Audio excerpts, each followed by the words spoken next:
It's interesting how many people in cities are getting back to basics, like with urban gardening, even raising chickens. But it makes you wonder, what about going even deeper with natural wellness, maybe even herbalism, right in the middle of city life?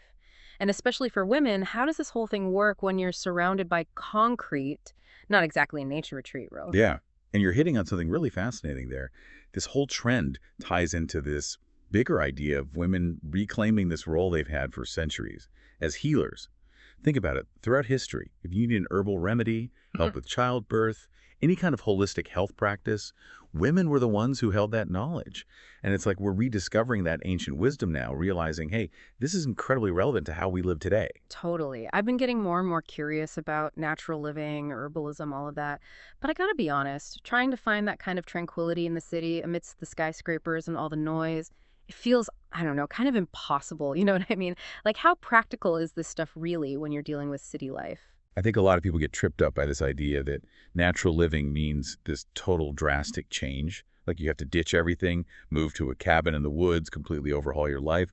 But really, it's more about, can you find these small, doable ways to weave those principles in, even with your existing routine? So you're saying I don't have to give up my morning coffee run just yet. Okay, tell me more because I'm intrigued. Exactly. It's the little things that add up, right? Let's take Whole Foods, for example, which is like the bedrock of this whole approach.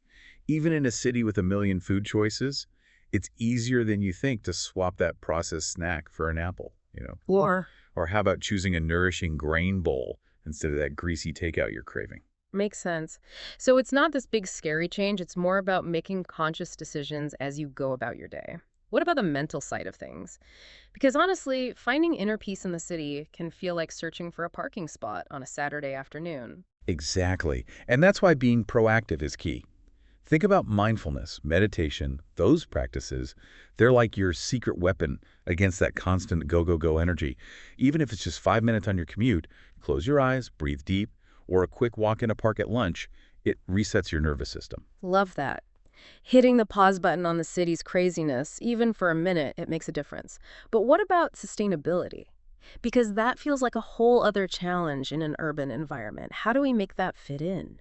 Definitely. But think of it this way. Maybe that challenge is actually an opportunity. We're constantly consuming in the city, right? Yeah. So what if we made choices to lessen our impact? Reusable water bottles, saying no to those single-use plastics, and supporting businesses that get where their stuff comes from, that kind of thing. Those little actions, multiplied by millions of people, they make a difference. We've been talking about these bigger lifestyle things, but now I'm really curious about the actual herbs. Like, that's what I'm excited about. The apothecary part of me has been piqued, or is it peaked? You know what I mean? I think you mean peaked. And yes, that's the great place to go next. This Yeah. whole apothecary approach is really having a moment right now. And it's all about figuring out this personalized collection of herbs. Like they're your allies to help with your specific needs. Okay, I love that herbal allies. It just feels so much more collaborative than like just popping some random supplement. Yeah. So paint me a picture here. What would this look like for someone living in the city trying to make this work? Okay, so picture this. You've had a classic crazy city day.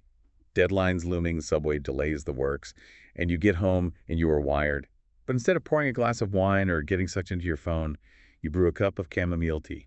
Okay, chamomile tea. So far, so good. But what's actually happening in my body when I drink that? Chamomile has this compound called apigenin, and basically it connects to certain receptors in your brain, which helps you relax and reduces anxiety. It's like giving your nervous system a little lullaby. Just eases you into a calmer state. Wow, so there's actual science behind this. I love that we're kind of debunking this idea that natural remedies are some kind of like out there thing.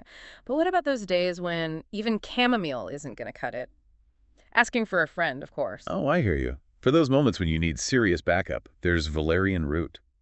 People have used it for centuries to ease tension and anxiety, and studies suggest that it works by increasing the levels of this calming neurotransmitter called GABA in your brain. GABA. Uh, Got it. So chamomile for everyday chill and valerian root when I'm about to have a meltdown on public transit. What other herbal superheroes should we be stocking in our urban apothecary? let's talk about red raspberry leaf. This one's amazing, Fascinating. especially for women's health. It's been used traditionally to help balance hormones, ease those cramps, and even to get your body ready for childbirth, I've definitely heard of red raspberry leaf, but it's always seemed kind of mysterious. Tell me more. for sure. So while research is ongoing, a lot of women find that it helps tone the muscles in the uterus, which can really help with cramps. But it's really important with any herb, but especially this one, to listen to your body and talk to your doctor before adding it in, especially if you're pregnant or have any other health conditions. Such a good point. These herbs are powerful stuff. It's not about DIYing your health, but working with your body and your doctor. Okay, so last but not least, what about when you're just feeling that city drain, that total lack of motivation? Ah, the urban slump. I know it well. This is where St. John's wort could be a game changer. People have used it for a long time to lift your mood and give you an energy boost, especially during stressful times. Wait, St. John's wort, I feel like I've heard some iffy things about that one. Is it safe? You're right to ask. It can definitely interact with some medications, so it's crucial to talk to your doctor before you add it to your routine. Mm-hmm. But for a lot of people, it's a gentle and really effective way to support your mood and energy levels naturally. See, this is why I love these deep dives. So much good info packed in. Okay, so we've got our little team of herbal allies, but where do we actually get this stuff? Do I need to start a garden in Central Park? Hold on. Remember Julie Nelson, our urban gardening guru? She's got some genius ideas for bringing plants into your life, even if you live in a tiny apartment. Oh, right. Julie and her work with Pioneer Urban Women. It's so great that we're circling back to her. So what's her secret? How do we turn our concrete jungles into our own little herb gardens? She really does make it seem possible. Even for those of us whose apartments are more shoebox than backyard, and whose thumbs are, let's just say, not always green. That's what I love about her approach. You don't need tons of space to connect with nature. Mm. Even a sunny windowsill can become a little herb garden. Think about it. Fresh basil and mint for your evening tea, Right. right from your window. Okay, now that you mention it, I am feeling calmer already. So what herbs do well inside? What should us wannabe urban farmers be planting on our windowsills? Chamomile does great mint too. And lemon balm. They're pretty low maintenance as long as they have enough light. If you're feeling really ambitious, you could even try ginger or turmeric. Okay, that might be a little advanced for me.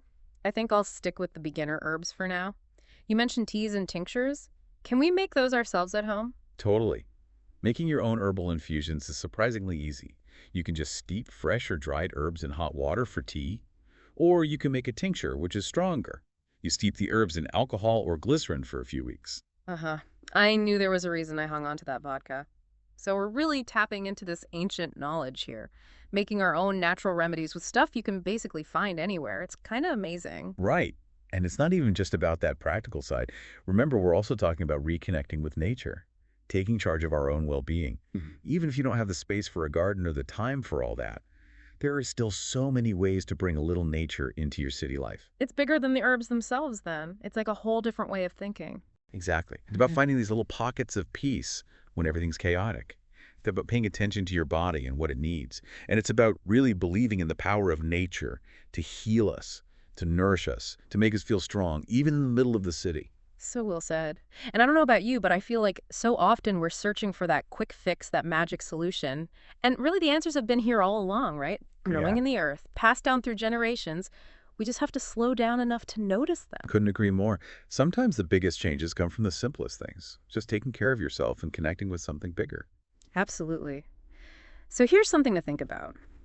If you could invite just one little piece of nature into your everyday, what would it be and why?